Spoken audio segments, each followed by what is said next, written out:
Ready for dictation start.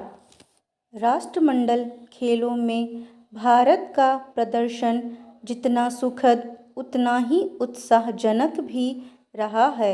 विशेष रूप से badminton, कुश्ती, भारोत्तोलन में भारत की उपलब्धियां काफ़ी मायने रखती हैं। बैडमिंटन में रविवार को ही 3 पदक पक्के हो गए थे, लेकिन तीनों ही मुकाबलों में भारतीय खिलाड़ियों को जब स्वर्ण पदक हासिल हुए तो यह अवसर बहुत विशेष बन गया है।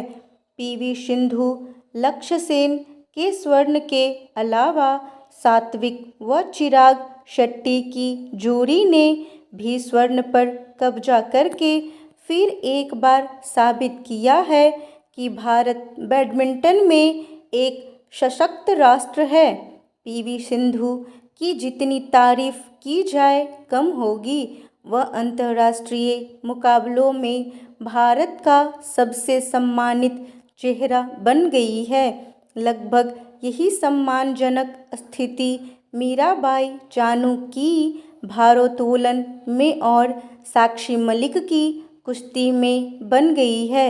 इसी कड़ी में मुक्केबाजी में निकहत जरीन और कुश्ती में विनेश फोगाट का नाम जोड़ लीजिए तो भारतीय लड़कियों ने फिर एक बार कमाल कर दिखाया है। खास यह कि इसमें इस बार एक नया नाम जुड़ा है, मुक्केबाज नीतू गंगहास का। इन सभी महिला खिलाड़ियों ने स्वर्ण जीतकर भारतीय खेलों के लिए आगे की राह को प्रशस्त किया है। यह लड़कियों का ही दमखम है कि भारत राष्ट्रमंडल खेलों में सम्मान का परचम लहराने में कामयाब हुआ है। हालांकि इस बार प्रदर्शन पिछले राष्ट्रमंडल खेलों जितना अच्छा नहीं हुआ है। गोल्ड कोस्ट में आयोजित खेलों के पिछले संस्करण में भारत 26 स्वर्ण सहित 66 पदकों के साथ तीसरे स्थान पर रहा था। यहाँ यह भी याद कर लेना चाहिए कि भारत ने अपना सर्वश्रेष्ठ प्रदर्शन नई दिल्ली में आयोजित 2010 राष्ट्रमंडल खेलों में किया था। भारत 2010 की पदक तालिका में दूसरे स्थान पर पहुंच गया था। तब भारत को रिकॉर्ड 38 स्वर्ण सहित कुल 101 पदक हासिल हुए थे। मैनचेस्टर 2002 में भी भारत का प्रदर्शन शानदार रहा था। तब कुल 69 पदकों में 30 स्वर्ण शामिल थे।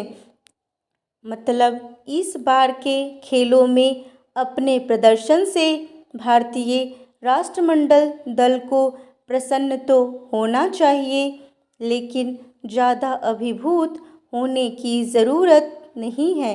आबादी के हिसाब से ऑस्ट्रेलिया, इंग्लैंड, कनाडा जैसे देश हमसे बहुत पीछे हैं, पर उनका खेलों में हमसे बहुत आगे होना अपने आप में एक कहानी बयान करता है।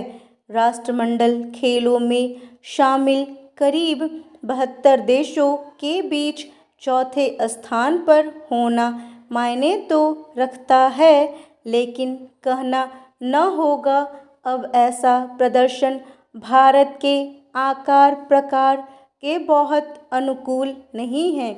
महिला हॉकी टीम ने 16 साल बाद पदक हासिल किया है, तो पुरुषों की हॉकी टीम ने ऑस्ट्रेलिया के खिलाफ बहुत निराश किया है। मुकाबले में 0-7 से हुई हार लंबे समय तक याद रहने वाली है। हॉकी पर विशेष ध्यान देने की ज़रूरत है। पुरुष हॉकी टीम ही नहीं, महिला हॉकी टीम भी स्वर्ण जीत चुकी है। क्या आखिरी के मुकाबले में हम पूरे दमखम से नहीं खेल पा रहे हैं। क्या खेलों की दुनिया में हो रहे तेज़ बदलावों के साथ हम कदम ताल नहीं कर पा रहे हैं? क्या हमारे देश में खेल सुविधाओं का स्तर ऑस्ट्रेलिया, इंग्लैंड, कनाडा या यहाँ तक कि न्यूजीलैंड के स्तर का भी नहीं है?